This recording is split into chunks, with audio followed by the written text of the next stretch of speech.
লগু আগলৈ নাযাবা।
প্ৰত্যেকখন গাঁৱৰ এক সমন্বয়ৰ বাৰ্তা, প্ৰত্যেকখন গাঁৱৰ এখনকৈ বিমান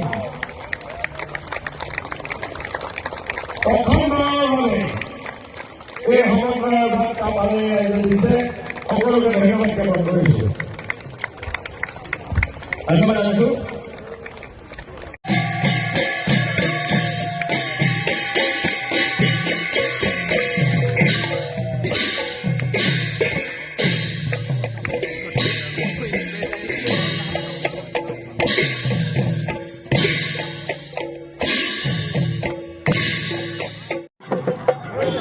পালেঙী যুৱ সমাজৰ উদ্যোগত আৰু পালেঙীবাসী ৰাইজৰ সহযোগত আমি 3টা দিনৰ বৰ্ণাঢ্য কাৰ্য হৈছে কেন্দ্ৰীয় ৰঙালী বিহু সন্মিলন পালেঙী আয়োজন কৰিছোঁ।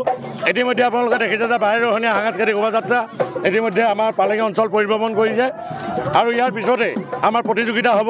প্ৰতিযোগিতাৰ পিছত অহাকালিলৈ আমি বৰ বিহুৱতী আৰু হুঁচৰি প্ৰতিযোগিতা আমি ৰাখিছোঁ আৰু লগতে পালেঙীৰ চানেকী হিচাপে বৰহমথুৰি নামৰ এখনি আলোচনী আমি উন্মোচন কৰিম আৰু উক্ত আলোচনীখন উন্মোচন কৰিব জিলা আয়ুক্ত সন্মানীয় উপায়ুক্ত মহোদয়।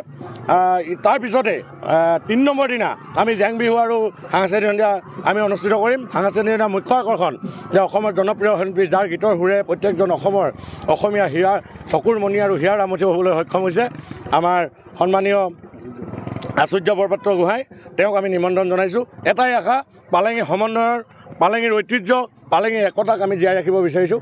সেইবাবে সকলো জাতি জনগোষ্ঠীৰ সমন্বয়ে আমি এটা সাংস্কৃতিক শোভাযাত্ৰা আয়োজন কৰিছিলোঁ আৰু সেইকাৰণে আমাৰ প্ৰতি সহায় জনাই অসমৰ প্ৰত্যেকটো জাতি জনগোষ্ঠী আজি ইয়াত এটা সমন্বয়ৰ বাৰ্তা আজি ইয়াত প্ৰেৰণ কৰিছে।